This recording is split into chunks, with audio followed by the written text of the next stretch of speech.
একদল আনসার সদস্য যার সবার সমর্থন ছিল না, তারা যেই দাবিটা নিয়ে আন্দোলন করছিল যে তাদের জাতীয়করণ, উপদেষ্টারা সহ কিন্তু তাদেরকে আশ্বস্ত করেছে, কিন্তু তারা যখন সচিবালয় আলোচনা থেকে বের হয়ে গিয়েছে আরেক দল তাদেরকে দালাল বলে তারা একটা আন্দোলন তারপরেও বজায় রেখেছে। এবং তাদের মূল পরিকল্পনাটা ছিল যে কালকে 40-45 হাজার আনসারকে দিয়ে সচিবালয় ঘিরে রাখা এবং উপদেষ্টাদেরকে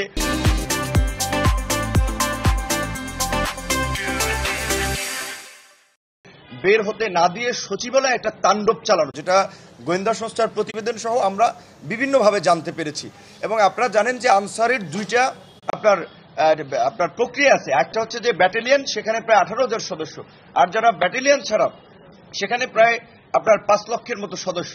মূলত এইটা সরকারের উস্কানি, একটা ষড়যন্ত্র ছিল যে একটা নৈরাজ্য তৈরি করা এবং ওখানে আনসারের মধ্যে সরকারের দোসরদেরকে ঢুকিয়ে দিয়ে রাতে মূলত একটা নৈরাজ্য তৈরি করার চেষ্টা করা হয়েছিল। তখন ছাত্ররা বিশ্ববিদ্যালয় থেকে গিয়েছে, আমরা পল্টন থেকে আমরা এসেছি এবং আমাদের ছাত্র জনতার সম্মিলিত প্রতিরোধের মুখে পর্যন্ত গেছে।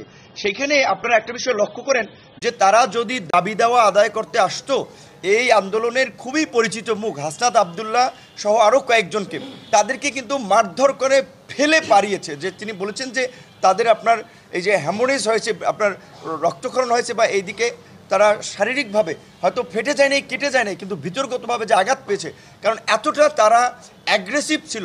সো আপনারা পরিষ্কারভাবে এটা বুঝতে পারছেন যে এটা কোনো স্বাভাবিক ঘটনা না। তো আমরা পরিষ্কারভাবেই বলছি যে যারা এখন এই ছাত্র জনতার অসম্ভব রকমের সমর্থন নিয়ে আসা সরকারকে অস্থিতিশীল করার চেষ্টা করবে, তাদের বিরুদ্ধে আমরা ছাত্র জনতা কিন্তু উপযুক্ত জবাব আমরা দেব। এবং আমরা অনুরোধ জানাই সমস্ত স্টেক হোল্ডারদেরকে